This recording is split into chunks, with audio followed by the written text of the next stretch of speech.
As the starting lineup for the Bellarmine women's basketball team is introduced, there is a familiar face missing from the list. She's the Scottsburg, Indiana native who led the team to their big Thanksgiving Day weekend victories at Knights Hall.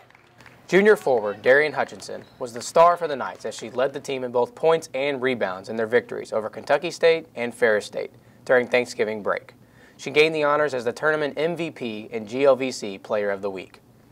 Darion grew up playing the game she loved, following a motto her dad always taught her: play each game like it's your last. Play every game like it's your last game. It could be. It could have been her last game, but Darion's big weekend was exciting news for her family and team, but no one was ready for the news that followed. It was on the morning of Tuesday, November 26, that would change the life of Darion, her family, her coach, and her team. As Coach Chancellor Dugan puts it, she's always prepared for knee injuries or ankle injuries, but not a stroke. So I'm thinking, you know, it might not be a stroke, because that was kind of one of the things that went through my mind going up there. But then when we got to the hospital, and then, you know, you had further tests, and, you know, I mean, it hit me like a ton of bricks when we had to go up to stroke ICU. You know, that was probably one of the hardest days, you know, that I've had. Coach Dugan was one of the first to arrive by Darion's side as she collapsed in her dorm room. And thanks to her roommate, who called 911 immediately after she knew something was wrong, Darion was rushed to the hospital. After numerous tests were done at the hospital, surrounded by her coaching staff, her team, and her parents, Darion was alert, but not out of the woods, as a blood clot was discovered in her brain. Remarkably, Darion didn't suffer any physical or mental damage, and although vague, Darion has memories of what happened that Tuesday morning, and can even recall what was going on through her head as she woke up in the hospital bed. I remember not being able to really move. I took a nap earlier that day, and I didn't feel well, so I texted Reese and asked her to come, like, hang out with me because my roommate had just left. And she was texting, and I tried to say something to her, and nothing came out. But I thought I was talking to her, and she looked at me, and she's like, "Are you okay?" And I was like, "Yeah, I'm fine," but I didn't say it. And I tried to sit up because my alarm went off to go to practice, and I kept thinking in my head, I got to get to practice. I don't know what's going on with me, but I need to get up. So I tried to move, and I couldn't roll over. I couldn't do anything. And I pulled myself up on my sink, and then I fell. And I thought I was hot. I thought maybe I'm just really hot. So I crawled out in the hallway, and I was laying in the hallway floor, and some lady came up beside me and was trying to help us, and then I threw up, and that's whenever everybody started freaking out. They called the ambulance got there, my coaches showed up. They thought I was gonna get released by concussion, so they set me up, and that's whenever I lost everything again.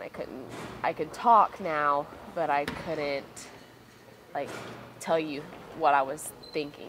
As parents of a basketball player, Darion's mother and father are always nervous about Darion being injured in a game or practice, but are never prepared to get the call about Darion having a stroke, as the chances are 4 in 100,000 for a healthy 20-year-old to suffer a stroke. I got a call, and it was from her sister. It said that she's going to come and get me because Darion couldn't move.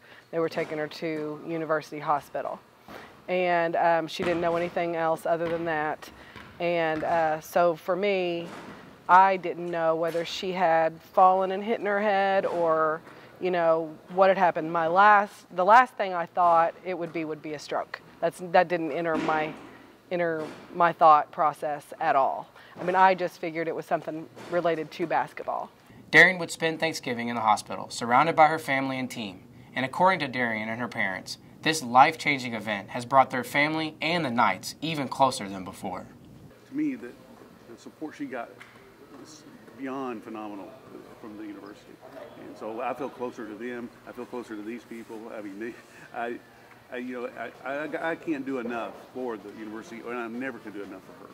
I feel like it brought us all more together. Like, it made everybody realize like how precious life is, and I don't know what I would do without my team. Like, they're all my sisters. My coach is like my mom.